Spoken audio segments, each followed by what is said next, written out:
একজনের মা 5 বারের প্রধানমন্ত্রী, আরেকজনের মা 3 বারের প্রধানমন্ত্রী। একজনের বাবা বিশিষ্ট পরমাণু বিজ্ঞানী, আরেকজনের বাবা মুক্তিযোদ্ধা ও সাবেক প্রেসিডেন্ট। সজীব ওয়াজেদ জয় ও তারেক রহমানের কথাই বলছি। তাদের বয়সে খুব বেশি পার্থক্য নেই। তাদের দুজনের ছেলেবেলা নানান বিপদের মধ্যে কেটেছে। একজনের পড়াশোনা আমেরিকায়, আরেকজন পড়েছেন লন্ডনে। একজন দেশের মাটিতে তুমুল জনপ্রিয়, আরেকজন দেশেরই বাইরে। সজীব ওয়াজেদ জয় এবং তারেক রহমানের মধ্যে কার যোগ্যতা কেমন বিস্তারিত জেনে নেন। তারেক রহমানের জন্ম পাকিস্তানের করাচিতে, তবে তার শিক্ষা জীবনের অনেকটাই কেটেছে ঢাকায়। তিনি রেসিডেন্সিয়াল মডেল কলেজ থেকে মাধ্যমিক এবং আদমজী ক্যান্টনমেন্ট কলেজ থেকে উচ্চ মাধ্যমিক পাশ করেন। এরপর ভর্তি হন ঢাকা বিশ্ববিদ্যালয়ে। এদিকে 1975 সালের 15 আগস্ট বঙ্গবন্ধু সপরিবারে প্রাণ হারালে শেখ হাসিনার সঙ্গে জার্মানি ও লন্ডন হয়ে ভারতের রাজনৈতিক আশ্রয় নেন জয়। ফলে তার শৈশব ও কৈশোর কেটেছে প্রতিবেশী দেশ ভারতে। সজীব ওয়াজেদ জয় ভারতের নৈনিতালের সেন্ট জোসেফ কলেজে পড়াশোনা করেছেন। এরপর তিনি যুক্তরাষ্ট্রে পাড়ি জমান। তিনি যুক্তরাষ্ট্রের দ্য ইউনিভার্সিটি অফ টেক্সাস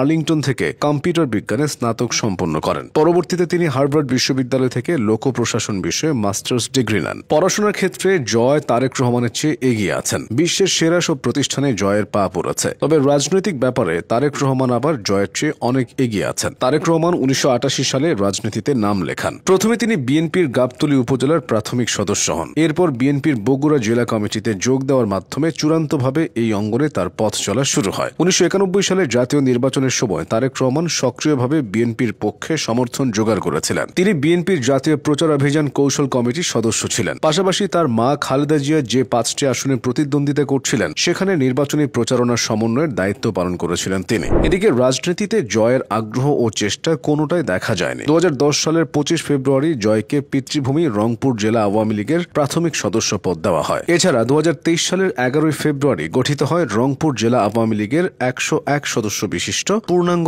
আহ্বায়ক কমিটি, যেখানে একজন আহ্বায়ক ও 3 জনকে যুগ্ম আহ্বায়ক করে কমিটি অনুমোদন হয়। বাকি 97 জন ছিলেন সদস্য। সজীব ওয়াজেদ জয়কে ওই কমিটির 1 নম্বর সদস্য করা হয়েছিল। আওয়ামী লীগ সরকারের সাথেও নানানভাবে যুক্ত ছিলেন জয়। তিনি 2019 সাল থেকে সাবেক প্রধানমন্ত্রী শেখ হাসিনার অবৈতনিক তথ্য ও যোগাযোগ প্রযুক্তি বিষয়ক উপদেষ্টা হিসেবে কর্মরত ছিলেন। এবার দেখা যাক তাদের দুজনের ভবিষ্যৎ কেমন। জয়কে আওয়ামী লীগের ভবিষ্যৎ কাণ্ডারি মনে করা হতো। সে পথেই তিনি এগোচ্ছিলেন। শেখ হাসিনা নিজেও জয়ের রাজনৈতিক সক্রিয়তার ব্যাপারে একাধিকবার কথা বলেছেন। 2022 সালে তিনি বলেছিলেন, জয় আমার পাশে থেকেছে, সহযোগিতা করেছে, কিন্তু আওয়ামী লীগের পতনের পর সব হিসাব বদলে গেছে। রাজনীতি করা তো দূর, দেশে আসাই জয়ের জন্য অসম্ভব হয়ে পড়েছে। তবে তারেক রহমানের বিষয়টা পুরো উল্টো। দীর্ঘদিন লন্ডনে থাকলেও তারেক রহমানই এখন বিএনপির বর্তমান ও ভবিষ্যৎ। অনেকে তো তাকে ভবিষ্যতের প্রধানমন্ত্রীও বলছে। তারেক ও জয় দুজনই বিবাহিত, তবে তাদের বৈবাহিক জীবন আলাদা আলাদা। ব্যক্তিগত জীবনে জয় 2002 সালের 26 অক্টোবর যুক্তরাষ্ট্রের নাগরিক ক্রিস্টিন ওয়াজেদের সঙ্গে বিবাহ বন্ধনে আবদ্ধ হন। তাদের সোফিয়া ওয়াজেদ নামে একটি কন্যা সন্তান রয়েছে। তবে 2025 সালের জানুয়ারিতে জয় বলেছিলেন, ক্রিস্টিন এবং আমি